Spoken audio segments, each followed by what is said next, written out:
Finally, what all of you guys have been clamoring for all season long. The inbox is filled. Email. Can't get enough responses out in time. Everybody asking, please do a perfect lineup live. And by everybody, I mean not a single person on earth.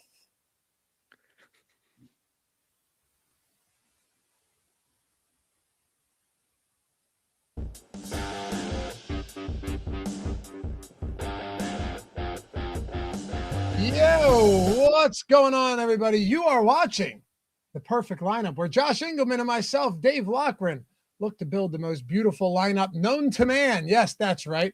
I'll lay the foundation, build out the core, and we'll do it live. Turn it over to Josh. Let him run it through the single lineup sims and see what pops up. Divisional round weekend. Going to be freezing cold in Chicago. The San Francisco 49ers no longer have George Kittle or really anybody of note. Same goes for the Buffalo Bills and all of their pass catchers. It is a wild week for the NFL, and we're going to break it all down right here on The Perfect Lineup. Of course, if you guys appreciate this content, hit that thumbs up, subscribe to the channel, and leave a comment down below, but not just any comment down below. Leave a comment down below letting us know who you think will score the most fantasy points of any position on this week's slate. Now, it's easier said than done. Of course, Puka Nacua, JSN, but here's the difference. Whoever gets this right has a free month of the Sims coming their way.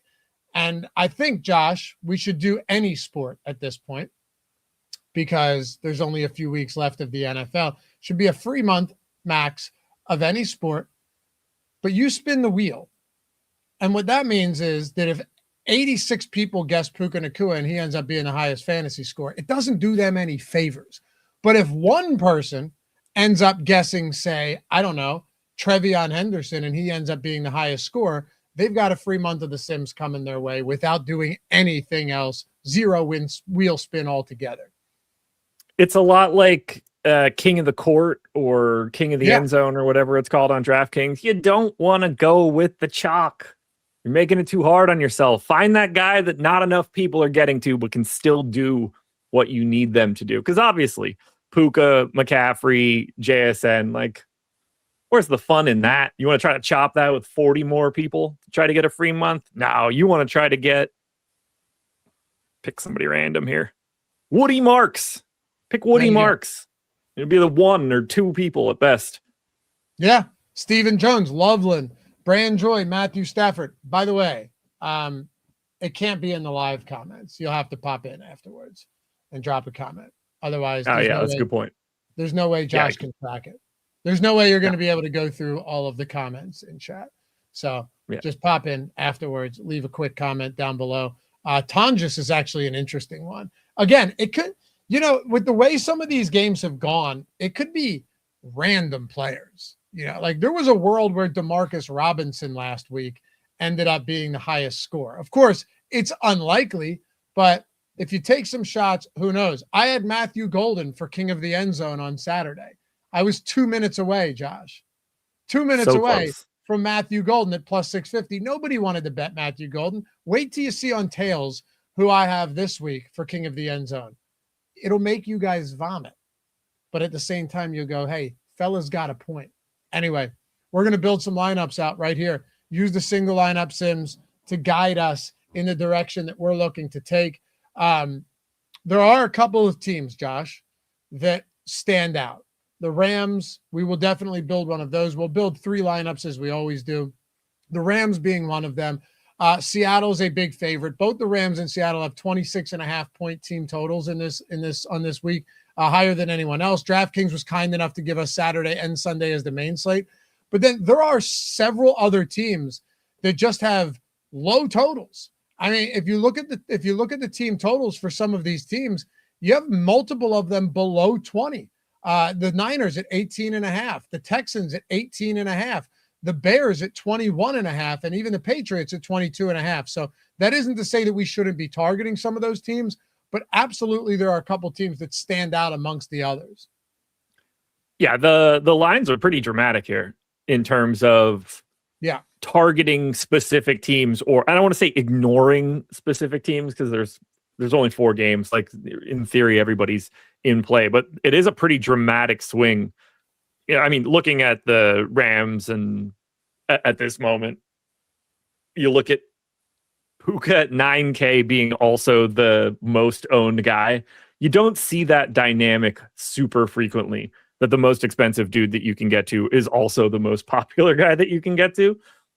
That creates like really wild builds coming out of the Sims, because to just simply leave Puka Nacua out of a lineup, it's hard to fill that back in with really good value, considering how like optimal he already is. You end up getting dramatic swings in aggregate ownership just by leaving him or CMC or JSN just in or out. That determination of those guys alone is a massive swing.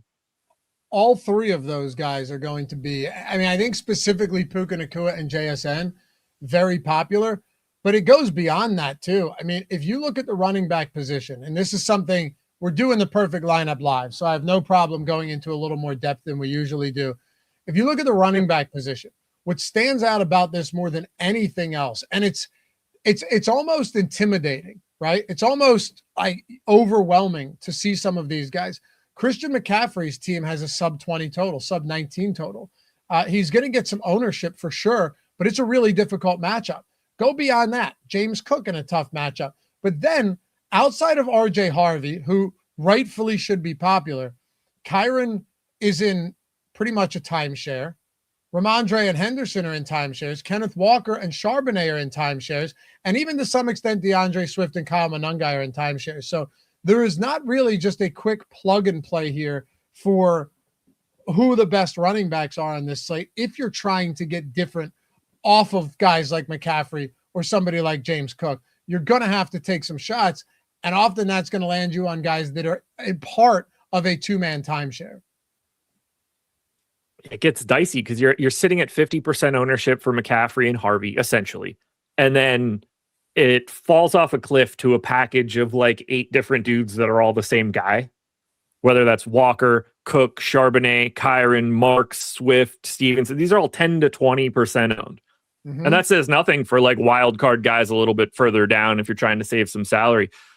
But the decision point at the top of like, am I going to have both 50% guys? If the answer is no, what is the angle that you're finding in that 10 to 20% range that is making you and the rest of this lineup more unique?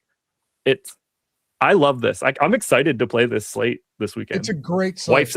Wife's out of town. Ain't got shit else to do. Sit back, watch some football, do some late swaps Sunday morning. That's going to be fun. Yeah. I mean, that's the real strategy too, is going to be going into Sunday morning. And a lot of people are just going to forget about the ability to even late swap those lineups. It's going to be important for sure. You know, especially if you're in a position where, you know, one of these guys that is popular, like a JSN or something, does not have himself a game. And then you're looking and saying, damn, he's 60% owned on this slate. Like if you faded JSN, there may be paths to take there. So we'll talk about it. But I do want to actually start it off here with a Matthew Stafford stack. And I want to see what the build looks like. I'm almost less interested or less concerned with the SIMD ROI here than I am seeing how this build comes out if you end up going with Puka Nacua and Devontae Adams in the same stack. It's a biggie. And it will be popular. $27,900 remaining for every spot left in that lineup. Yeah. It's not a lot. So not a lot of fundage. It's not. And you also probably want some form of run back here with the potential that this game shoots out. It's going to be freezing cold in Chicago. The low on Sunday is 3 degrees. So that's not good. Dude, that makes me want to stay inside my house here. I know.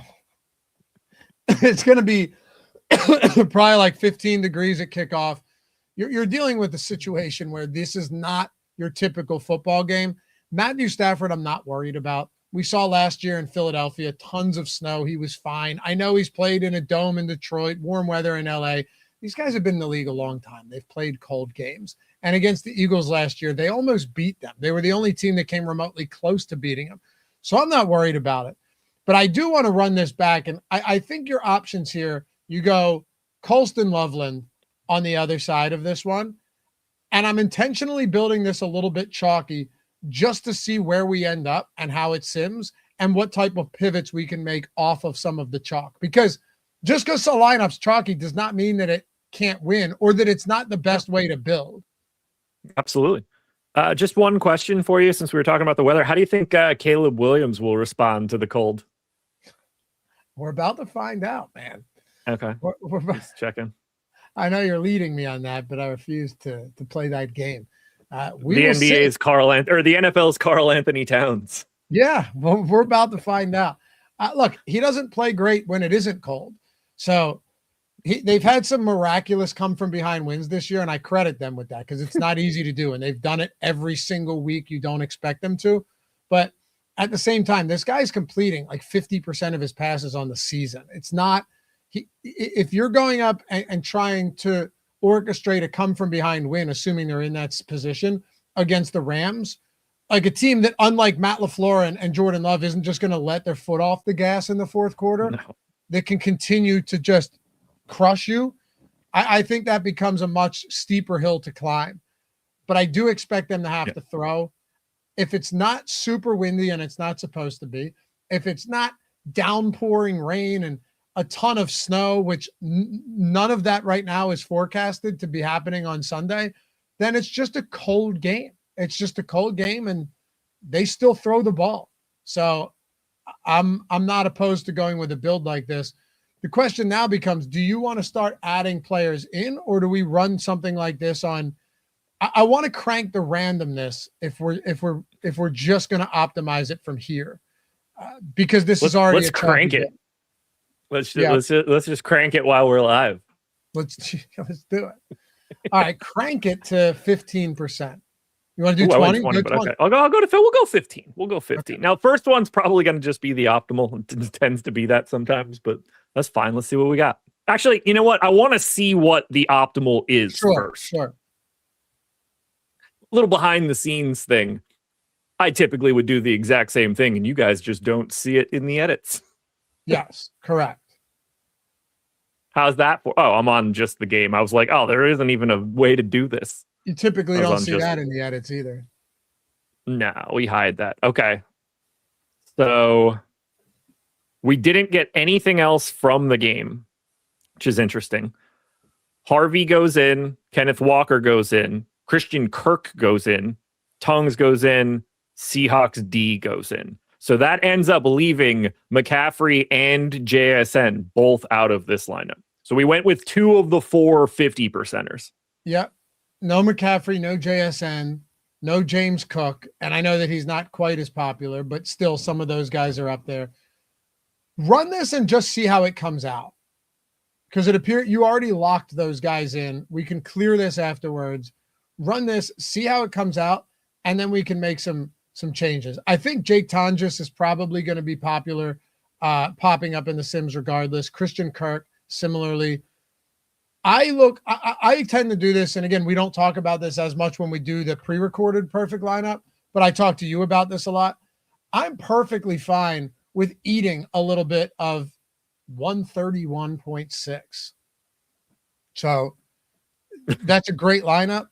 I'm perfectly fine with eating some ROI though, to get a little bit different.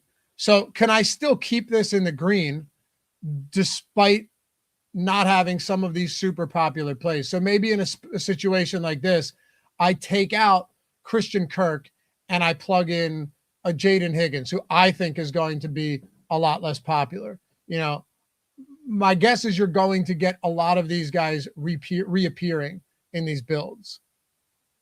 I don't feel like texting you back. Is it better? Now it's better. Yeah. Okay. I didn't do anything, so I don't know what was happening. Yeah. You were freezing up for some reason. Not sure why. Good to know. I hit that with a couple 15%ers, but we're not getting a lot of, okay. That one's decidedly different than the first one we ran. Harvey, Charbonnet, Cup, Schultz, Seahawks. Wow. Okay. Slightly different build there. Again, though, I like this because this is clearly a different style of build. And in doing something like this, you still get the chalk, But there's no, I have no conviction that Christian Kirk with Nico Collins not expected to play. And that one's even better.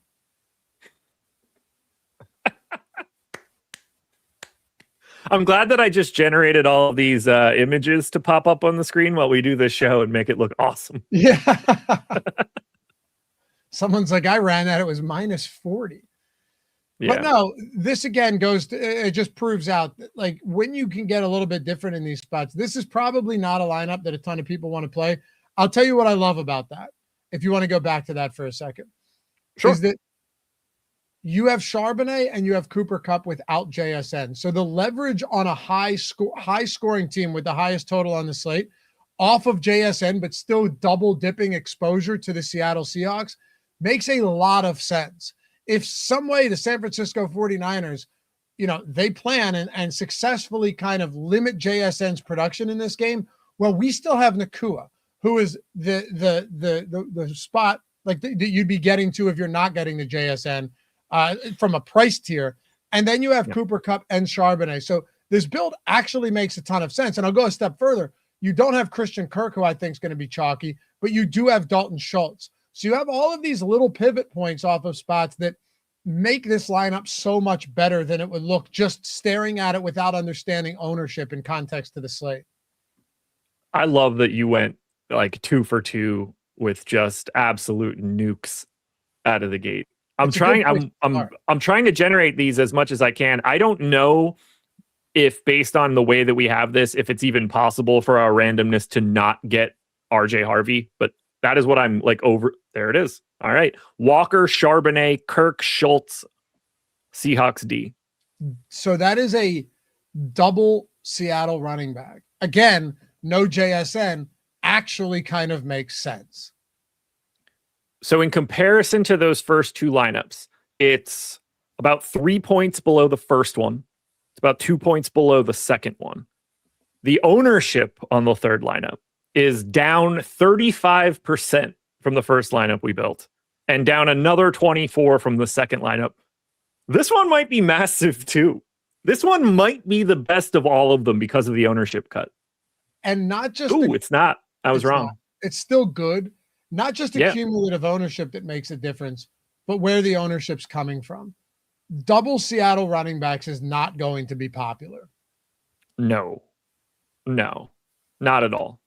Like, for independent ownership, like for things that don't have any tie to them, no correlation at all, just like random guys. Realistically, you can multiply ownership together, and that's how likely those guys are going to be together. So like in this case where they're both 20%, you'd expect like 4% of lineups to have both dudes. But in this case, most people in their minds are going to build less double running back combination. So I think that 4% is actually lower, which makes this a more unique build, even though it's not, you'll never see that in the data. Exactly. And if you let's build another lineup here, maybe we'll get a little bit weird. And of course, for any of you guys who ever want to get access to these tools, to the single lineup sims itself, Josh mentioned late swapping. I mean, God, on a week like this, what a better time to take advantage of the late swap simulator that we have within the tools, the sims itself. All of these are included, and all you got to do is sign up with any of our sportsbook partners or pick 'em sites, or of course, sweepstakes books like Onyx, available in 40 plus states. Here's what you get. Not only does each one of these, signing up by clicking these with the link in the description, get you a free month of the core sims, $150 if you're paying out of pocket for the month, for any sport you want. Meaning that if you signed up on 3 of these and you spent a total of $25, that's 3 different months of 3 different sports if you would like. You want PGA, NBA, NHL, or NFL, there you have it, $450. In your case, spending $25. So not only are you getting that, what you're also getting is the fact that Onyx, you spend 10, you get $100 in Onyx cash. On Sleeper, you play 5, you get $55.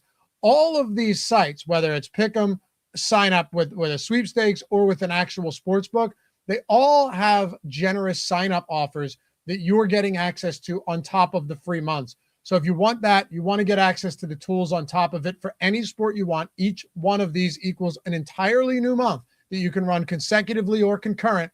Use that link down below. Follow these 4 simple steps. Make your deposit when you click the link down here. Otherwise, we can't track it. Make it $5 or $10 minimum deposit.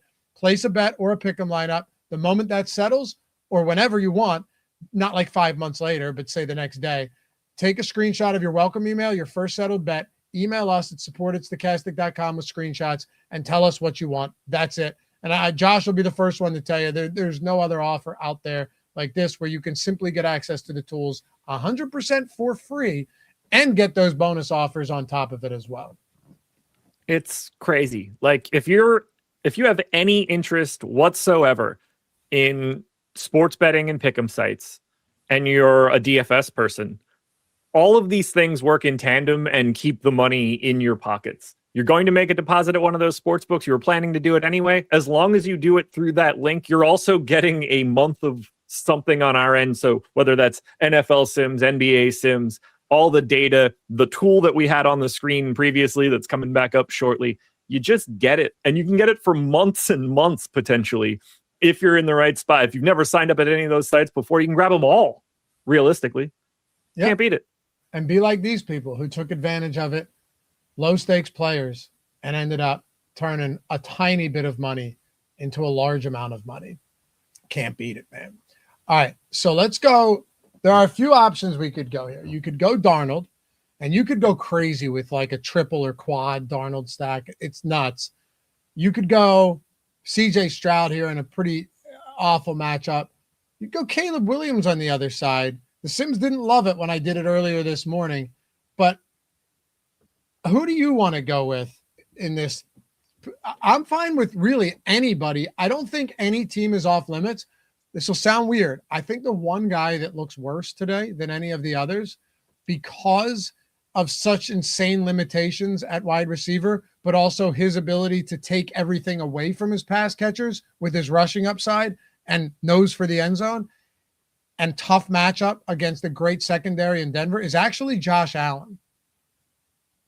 I'm all for it here, especially with the pay up aspect of this going all the way up to 7,100 in this spot. That's $500 even more expensive than what we just did with Stafford. And if we're starting here with Josh Allen, whatever we end up doing is going to look wildly different than the first set of lineups that we just built. Yep. And like I said, I really think this is the toughest quarterback to build with.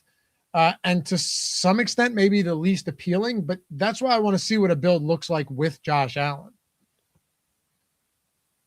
The problem that you run into is that you have Kincaid, you have Shakir, then you have guys like, Brandon Cooks. Outside of that, it gets ugly very quick. Keon Coleman, Curtis Samuel might be back, Dawson Knox. Tyrell Shavers hit the IR with a torn ACL last week. Gabe Davis hit the IR with a torn ACL last week. Like they're dropping like flies. So then it's, do we want to just skinny stack him, which I think probably makes the most sense here, or do we want to get even more weird in a spot like this? There's so little like heft of ownership here outside of Harvey, and especially on the Bills side. Because Josh Allen is so adept at scoring on his own, I could see either going single or if to truly be even more unique, depending on the way that the ownership would get tacked on, going running back wide receiver. Honestly, with Cook plus someone. Let's try that. No clue if this ends up looking good at all. And this is a shot in the dark, but I like the idea of trying something like this. What I would say is go. Brandon Cooks probably isn't going to sim out all that well in a spot like this. We could do it. I would say go with either Kincaid or with Khalil Shakir. Probably Kincaid. Khalil Shakir has got a very difficult matchup. I prefer the value on Kincaid as well. Shakir a better point per dollar option, but if you try to go to anybody else, like Cooks in particular, we're really giving it up. And we're already pretty unique with this base of Allen, Cook, and Kincaid. Like these are relatively low-owned dudes for what this slate is. The ownership that pops in here will be interesting. Does RJ Harvey end up coming along for the ride, or does it end up prioritizing something in the CMC JSN Puka side, which I think would be fun if we end up getting a Denver piece that isn't Harvey in this stack. So my guess is Harvey definitely comes along for the ride. I would agree, unless we put in another specific running back that isn't him. Also interesting, do you land on Cortland Sutton? Do you land on any of those other guys? My guess is no. Like Franklin doesn't pop up. Oh, so we got Harvey and we got Sutton.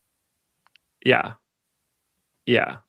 So it goes Harvey, JSN, Sutton, Kirk, Tongues, Seattle defense again, which seems like it's going to pop up pretty much every time unless we have Brock Purdy or not, like, a heavy Niner stack. I'll tell you what, I like it. And I tell you why I like it.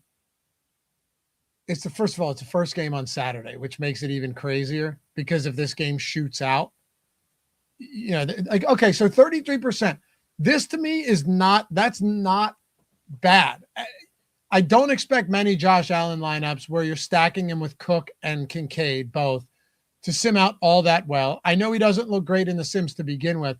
The idea that we're still getting positive results here, I would do nothing to change this lineup. Also, the fact that we have Sutton and Harvey, I don't know about you, but given how good Denver's defense is, it does feel like if Josh Allen pulls through with James Cook, and he pulls through with Kincaid, you're going to want at least one, probably two run backs on the other side of this game. It feels like it's going to be higher scoring in that scenario. Not to mention, two players in the Buffalo Bills secondary are already ruled out for this game, which does not help them. Two starters. So they're in dire straits. Their secondary is their strength. But I actually kind of like this lineup. How do you feel about this one now? It's Harvey still, Puka, but we get Shakir, Pat Bryant, AJ Barner, and Seahawks D. So now this becomes an even bigger game stack of this first game. This is a great one if you want to be at the top of the leaderboards on Saturday at 7:30. Yeah. If you want to feel like you're going to win something with no chance, this is the lineup for you. Run it. I don't think an Allen plus 3 is going to sim out all that well, especially not in this spot. But no, terrible. Yeah, it's still positive. Terrible. Not a lineup that I think I would play. Low floor, 27.5% cash rate is letting you know that, like, if it doesn't work out, you're not cashing. Yes. Yeah, it's just the Allen plus 3 becomes very difficult. Let's build one more out here, and let's do it. We'll both post a perfect lineup exclusively to Tails as well. Yeah. If anyone is looking for that, you know where to go.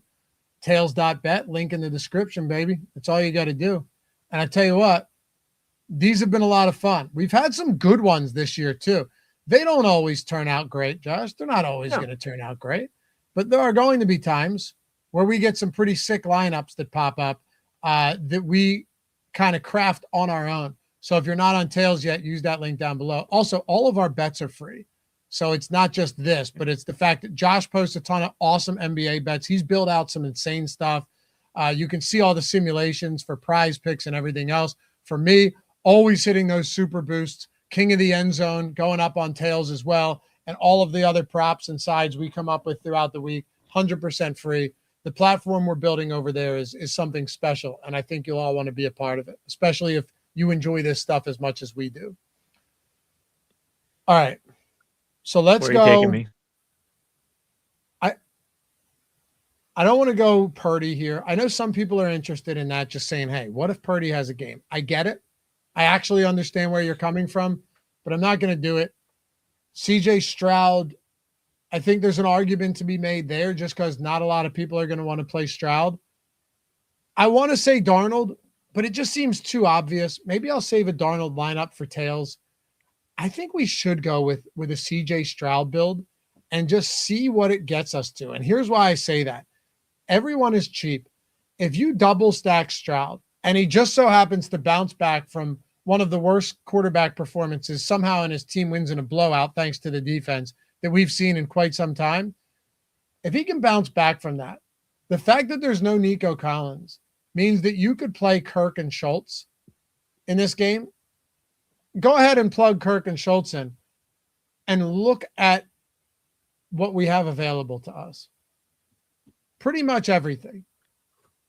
34,900 left for the rest of this lineup. Realistically, we're going to get 3 of the not Henderson guys, Kirk, potentially. Kirk, not Henderson. Oh, how did I do that? I don't know, but it happened. Why is that? That's weird. I don't remember clicking that the way that I did, but did I? We would have got it. So that gives us almost 6,100 per player remaining. Yeah, just to see what it fills with nothing else. Ooh. Okay, so it's Puka and JSN and Harvey. So we get 3 of the 4 50%ers, and it leaves out CMC. And Jake Tonjes is in there as well. We double tight end this with Seattle defense. No representation from New England in any way. Right. So no run back. And it's tough to run back New England. Again, what we talked about at the top of the video is that even if you wanted to go with the running backs, Henderson and Stevenson are both in difficult spots. There you go. Yo. There you go. Can you imagine? So, like, can you realistically think about this one where you've got Chalk, RJ Harvey going off in the first game. Let's say he does really well. You've got, let's see, what else is sitting here? Excuse me. San Francisco and then Seattle. So you'll know JSN, Walker, you'll know Tongues, you'll know Seahawks D. At that point in time, given the ownership that is sitting there, when you get to Sunday morning, I don't even know if you'd be late swapping and getting any change given how low the Stroud, Kirk, Schultz combo is. Like, you're already there with what you need. I like this lineup a lot. Right, because they're so cheap as well that you don't need a remarkable performance from them either. Steven, our friend Steven, I think the Patriots will try and run. Steelers had some success early and then got away from it. I do think they'll try and run as well, but I also think Drake May might be the one who's trying to run. And if that's the case, does it take away from the running backs? That backfield split is concerning. It doesn't mean you can't play it at all. I mean, I'm open to playing guys like Blake Corum, plenty of guys that aren't getting ownership. But if we're talking backfields, and Greg and I talked about it on the strategy show this morning, if we're talking about split backfields, true timeshares, I do think there is value, Josh, in getting to some of the running backs, even if they don't sim out well right now, that are way lower owned than the others. If you're talking like these 50-50 or 60-40 backfield splits on a 4-game slate. I think that's where the separation comes on this, because inevitably that range is going to produce some touchdowns that are incredibly low owned. Yep. And when it does produce touchdowns that are incredibly low owned, it is inevitably going to take touchdowns away from some of these running backs in the higher part of that split that are higher owned. Yeah. I want to get a New England piece in here. Who projects the best? Overall, like in points or? For New England. Diggs. Yeah, and I do not love Diggs here. I mean, Ramondre's a quarter of a point below that, so. Let's try Stevenson. Okay. Damn it. Every single time I've done it. Harvey, Puka, JSN, Tongues, Seattle. I like having a piece on the back side of that one. Bet you do. I walked right into that. So the first one with no Patriots run back actually looked better than any of the others. Yes. 109.7. Which I think makes sim ROI. It makes sense because the Patriots can push the pace in this game and push Stroud to throw. But they could also score 24 points without anyone on the Patriots being optimal, given how much they spread the ball around. And I think that's something you have to consider as well. CMC has been absent of a lot of these lineups that have been generated. I think we try to build one with him right now. To close out the show, we try a Caleb Williams stack with Christian McCaffrey. Let's go. But if we're doing this, it means we probably also have to go Puka. So let's see if it's possible. Let's see if we can double stack Caleb. This is the way we'll close this one out. Divisional round, live, perfect lineup. Caleb Williams double. We'll go Loveland and Luther Burden.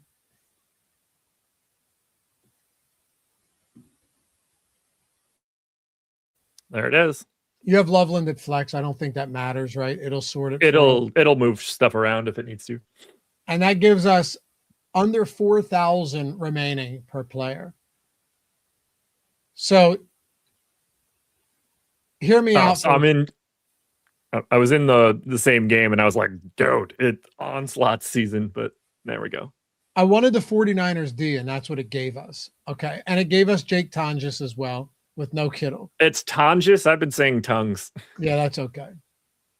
I was never going to get it right. It is an odd one for sure. And then Luther Burden with Christian Kirk, Puka Nacua, RJ Harvey. That's a sick lineup. I really like it a lot. That's a sick build right there. And you still have McCaffrey. Your one guy you don't have is Puka Nacua, or I'm sorry, JS. There you go. That might be my favorite lineup that we've built of the four that we've made on this show. I'm running it again, hoping randomness takes it above 100 and it feels better. Typically, if I run it again, it'll be like 84. So that was the same lineup. Close enough. Yeah. I wanted it to be the same lineup, but come back as like 101.6 and be like, hey, 100. And for anyone wondering why that would be the case, is because it's running different simulations every time. Yeah, it doesn't change anything. Just I optically wanted to see it be 100 and gloat about it. It's cosmetic more than anything else. So let's like 5% randomness. Let's see our final tally before we go on the four lineups that we've built and which one we like the most. To me, this is the leader in the clubhouse right here. I'm going to run this again just so I can delete all the like copies and stuff and we could take a peek at it because I didn't save it prior to it. Hey, 113. I told you it's the nuts. There we go. I'm the man. All right, we could delete that. We could delete that. That's the same lineup. So, I mean, this is the one we just ran, the Caleb Williams lineup. 128.8 projection, 255 ownership, 113 sim ROI. We got a couple with 0.4 chances to win, 0.6% chance to win on that Stafford lineup we led off with. I like that Caleb Williams lineup a lot. So do I. I like the Caleb one a lot, and I like the Josh Allen plus Cook one, not the Allen plus 3.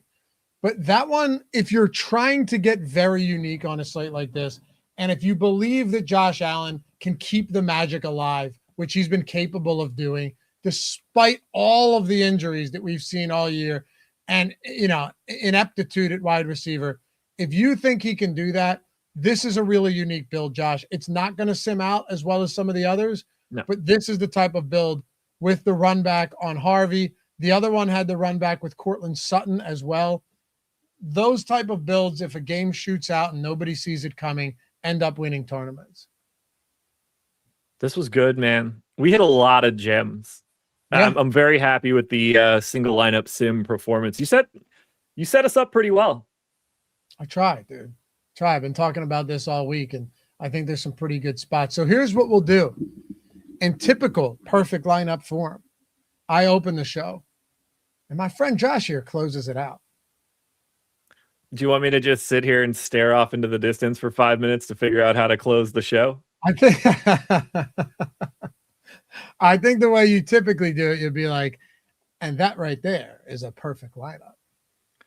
Yeah, more or less. I mean, you're dumbing it down a bit. I think I'm a little bit more verbose when I need to do it. But for real, when push comes to shove, we just sat down for the past 45 minutes. We set up a couple different stacks through a couple different quarterbacks, very different setups, very different salary tiers. And we saw the different vibes that you're going to get from different lineups.